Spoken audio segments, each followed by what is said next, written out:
tun chia hi karon ti tonga hey Mr. Gaps Gabi African icham reng thina sin ti tai te sakhai lo zaipui le chu kan riek chong le do na ni trong tua te hi in ning thin chu wang jo kan trong tua lo ngam play ngal char charang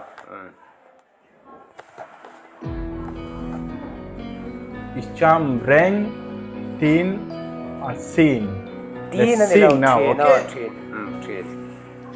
Nang nghe hi lâu ni nang nghe hi kalung dung tu nang ne na lên dun hun kang na le locks tai te kan riek dei lokang a zai tak mai khi rozi khi anin rozi zo kan rozi khi ai ti thei mel khop man thang fu ve em bokatin ni Katin lai tin lim turan lo hin rao kaya andre kange lo lim ten ile turan o bia tu di lan se kan wang nge itrang be chung ting chang ni se.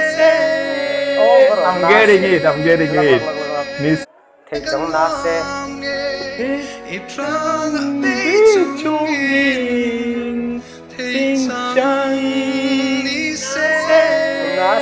I'm getting it. Miss say.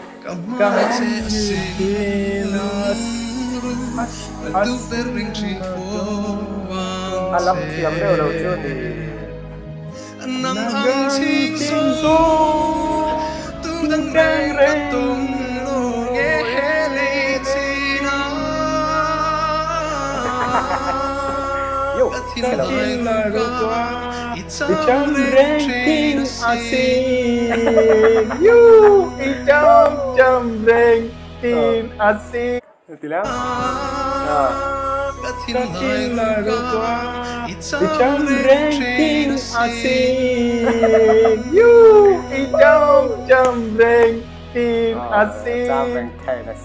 Let's go. Chân lên đồn hôn chôn chu katin reng tin kadong long kru. I'm your African music singer.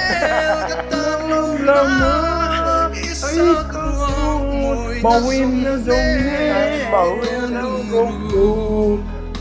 min halala tin lai ru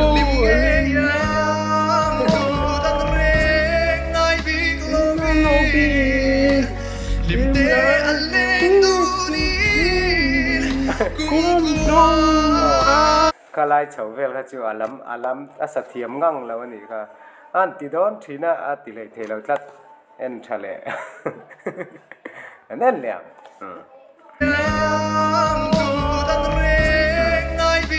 asak sakhi chu tu ma si sat le lo kum dong ata. It's so beautiful, man. This guy sounds so good. Ding asin, waro. Locks.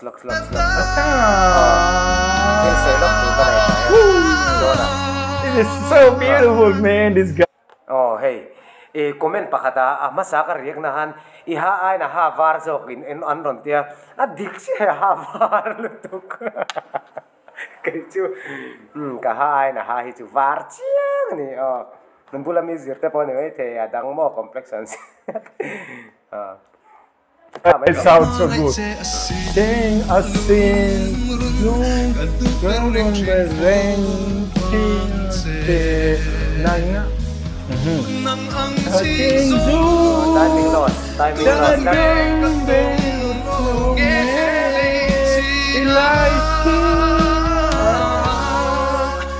Katin lai ro qua icham reng tin asin icham.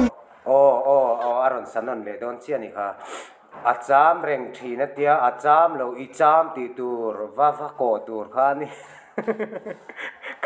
kan ti thale china acham ti de ma se ron siam thatlat don ya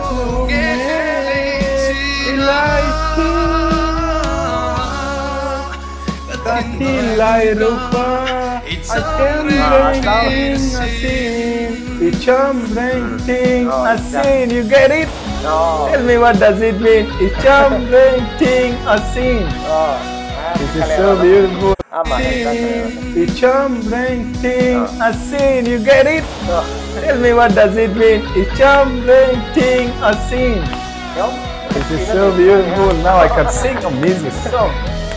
Itam renting asin, itam renting asin. Nang panumal dun turin, kalung nache, limtelan, lindun putiratun,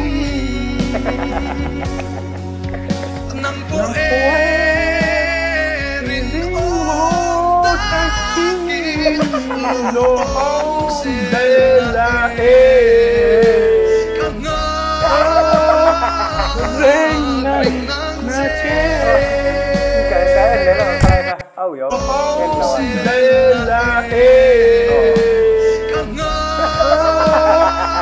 reina nache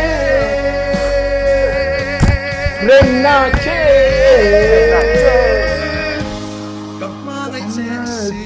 asin kadung renting ache nang kan king zo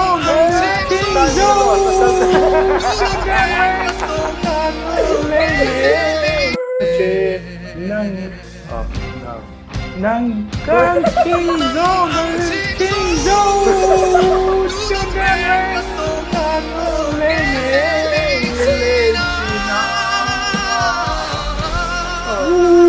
I'm feeling the music, man. Katilai rupa, icham renting asin. Love you all. Lura, icham renting asin.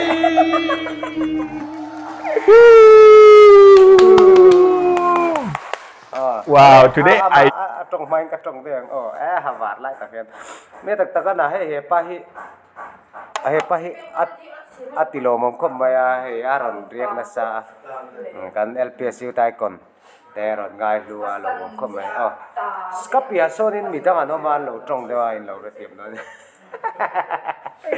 ale hey gaps gabi di ka link description ra karon ta lenga in lo subscribe sak ve don ya video te mo in lo ven don ya ale bye bye ve kule